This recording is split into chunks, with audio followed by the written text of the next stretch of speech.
Thank you so much. We're going to talk about nudging. And how many of you in the audience knows what nudging is? Up, raise your hands. OK, great. And how many of you could turn to your neighbor and explain what nudging is and give a few examples? Not so many, but a few. Great, good. I'm hoping that everyone in here will be able to share a few examples with your colleagues, your friends, and people around you after this session. My name is Katharina Paoli, and I'm the CEO and founder of Nudged. I'm based out of Sweden, and I have a background within communications. But around 2013, I became quite tired of people just talking about sustainability, but not actually doing anything. There was this gap between saying, yes, we want this change, but not so much action actually happening. So that's why I became really interested in behavioral psychology and how that could be one of the solutions for our future. My passion is to make sustainable choices easy so that everyone can be on board. Nudging is a method within behavioral science, but it also takes in cognitive science, psychology, and design. And you very often call it a friendly push in the right direction. Just like the elephant is just guiding its baby in the right direction. So no hard punishments or anything, just this friendly little nudge so that we are able to make a change. It became very famous in 2017 when this guy, Richard Thaler, he's a professor from Chicago University, he won the Nobel Prize in economics. And this is his definition of what a nudge actually is. It's indirect suggestions that aim to influence the decision-making and without a legislation or carrots or normal sticks that you normally use. I see that when we look at this gap between what we want to do and what we actually are doing, there are billions of dollars spent on policy, infrastructure, a lot of tech solutions. We have lots of solutions out there, but the behavioral change is still very often missing. And I wonder why that is. So let's tap a little into the psychology behind our decision-making and why we don't do the actions that we feel and know is important to do. This picture comes from another Nobel laureate called Daniel Kahneman. He's written an amazing book called Thinking Fast and Slow. And he talks about System 1 and System 2, that are two systems in our brains on how we actually make decisions. System 1 is the one that goes on intuition and instinct. There we make decisions pretty quick. The so-called gut feeling is the one that takes the lead here. And sometimes it's very unconscious. System 2, instead, is the one when we are more rational. We let the decisions take a little longer. Maybe we ask for some numbers or some facts that we need to make a good decision, and then we make a rational choice. What do you think? What system do you think we use the most? System 1 or System 2? 1, yes. Actually, up to 95% of all our decisions are made in System 1. So isn't this really interesting? Because when we look at the society today, we are very often asked to be this rational citizens that are always value-driven, and we always act the way we say we're supposed to do. And we are this really aware consumer. But in the reality, research shows that we're not. We're unrational, and we let our autopilot make the decisions for us. And therefore, it's also really hard to change our habits. I'm going to give you 5 nudging techniques that you can use with practical examples in various fields within sustainability. So even if the example is not in the field that you're working in, maybe you can use the same technique, but within the work that you do instead. We're going to start with mobility. Because research shows that 90% of all the change in car use is actually connected with life events. So what is a life event? Well, it could be when you move, or when a baby is born. Maybe if you get a dog, that could be a life-changing event. Or get married, get divorced, all types of changes in life. Because then we open the windows of change, and we are actually more willing to actually change our habits. We have taken this into a digital solution that we call smart travel habits, where we build in and automate nudges based on this research in order to get people to leave the car when it's not needed, take the bike instead, take public transport, or actually go for a walk when it's possible. We utilize the so-called fresh start effect that comes with these windows of change. And this you can also do in many various sustainability issues. So with the help from the Swedish Energy Agency and some Swedish municipalities, we've done a survey and a study in this, and we could see that utilizing the fresh start effect had enormous results. So we took this research, we put it in a digital solution that is combining text messages and a highly personalized web page.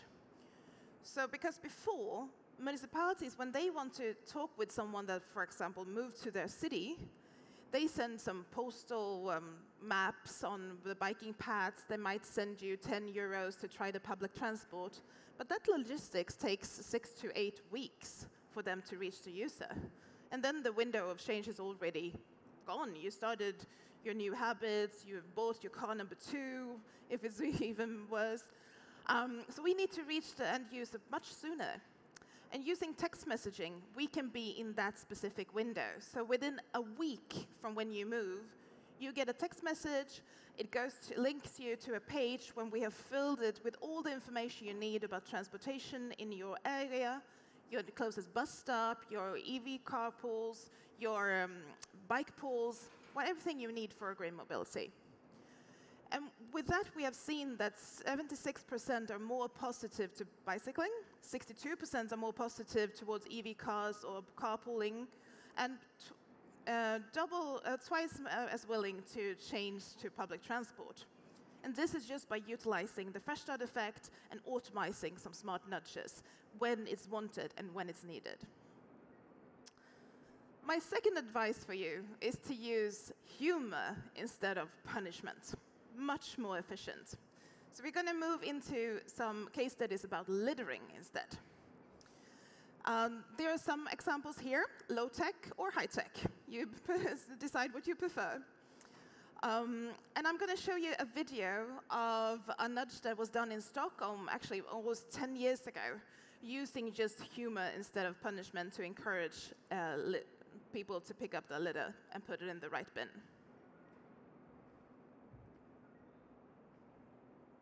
Can we have some sound for the video?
This was an initiative from Volkswagen. They call it the fun theory. And as you can see, it's the deepest bin ever, and just made all the difference. Technique number 3 is it's always about how you frame it. So you can give a lot of information or facts, but that might not change our behaviors. Sometimes it's really important how you actually frame the message. This is a study we did in the city of Gothenburg, the second largest city in Sweden. So be able to take care of the cigarette butts, because people, they are not aware. They take the cigarettes, and then it's just unconsciously they drop the butt on the street, even if they know that there are ashtrays around. So what we did is that we put this sign next to the ashtray saying, please put the cigarette butt in the ashtray because the pigeons are trying to quit smoking. So it's always also about who is actually delivering this message. If the city comes after you and say, please be a good citizen and put up your cigarette bin. But maybe that's not the best way to encourage changing habits. But if the pigeons are trying to quit smoking, and this poor pigeon, he has even a nicotine patch on his chest, as you can see. We want to help them, and it's framed in a different manner, but it's easier for us to take that in and to actually act on it. This example had 70% better result than the traditional black ashtrays in the city. We are today working with a company called TixPack, where we help cities and places and also tourist boards to help people to pick up the litter after themselves. So if you go for a walk, do you bring your own plastic bag in case you will find some litter on the way? Well, many of you are environmentalists, so maybe you actually do. But most people wouldn't. But what if we put these biodegradable plastic bags with a friendly nudge, with a more humoristic message on them, just when you're on the way to the beach or when you're on the way out on the hiking trail, just when you need it? Then you're actually more likely to take one of those plastic bags and pick up the litter on the way, because it's easy and it's convenient for you. So this result has proven that around these stations, it's 60% less litter than without the stations. It's just easy. It's a friendly reminder, but right where it's wanted. And this is the whole secret with nudges. It needs to be where the decision is taking place. Not 2 weeks before or too late, just where the decision is taking place. The fifth nudging technique that is very powerful that I would like to share with you is the power of good defaults. Here we are moving into hotels. This is a hotel in Stockholm called Hobo, city center of Stockholm. And they have shifted things around a bit. Normally when you stay in a hotel, even if you stay for several days, they clean your room every day. With new towels, new sheets, they clean everything every day. Do you clean your house every day? I don't. Do I need my hotel room to be cleaned every day? No, I don't. But if I want it, I can still have it. So instead of putting out the sign on the door saying, please don't disturb, they have shifted it. So the default is you don't get your room cleaned if you're not asking for it. But it's very easy for you to put out the sign, please make my room today, and they will do that. So this is the shift in the default setting that is very powerful. So just by doing this, this hotel has 70% less cleaning, and they have saved 100,000 liters of water in 1 year. Just tiny changes that helps us make better habits and shift our behaviors. So try to see if you can put a good default in your work, if you can pre-design the decision-making, and for that, making it easier to change the habits. This is a few examples. There are many more out there. If you're curious and want to learn more, I want to share a few resources with you. I think that we have all the solutions at hand. Just look at the exhibition here today. So many solutions here. As a society, we have them. What we need is action. Therefore, we have researched and gathered the biggest, most comprehensive collection of smart and sustainable choices. And we put that together in the Smart Nudges database. It's a database that is based on behavioral psychology. It gives hands-on solutions. It's all evidence-based and with measurable impact. So you can subscribe to this type of different examples. We're launching this pretty soon. If you're interested in a demo or being one of the beta testers, please send me an email. See if I can have my email address here. There it goes. And I'm also around if you want to talk with me. It's like a search engine. So you just type in the behavioral change you want to have seen, and you get a list of solutions for that specific habit or situation.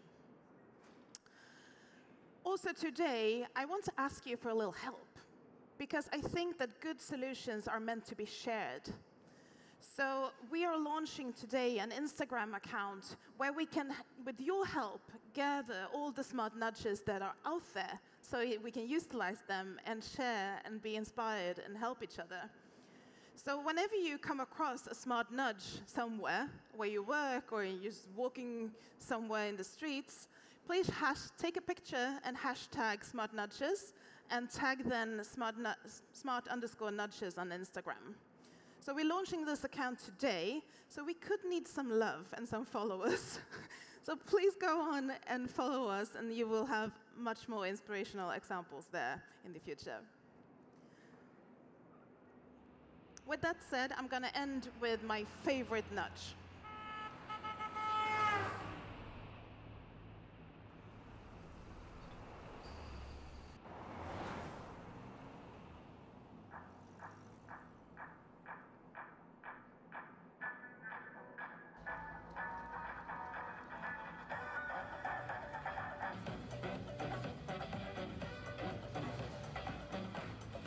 Raise the volume a bit.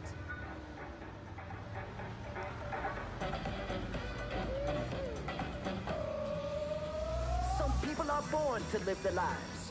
I'm born to dance. Want me to work like a dog in a full-time job? Haha, I'm born to dance. Don't wear no coat, no tie, no shirt, and even no pants. I'm born to dance. You shaking your head? Well, I'll be shaking my ass, cause I'm born to dance. I wanna shake it and shake it and shake it, shake it and shake it, girl. Do you wanna shake it? I wanna shake it and shake it and shake it, shake it and shake it, yo. Watch me dance now.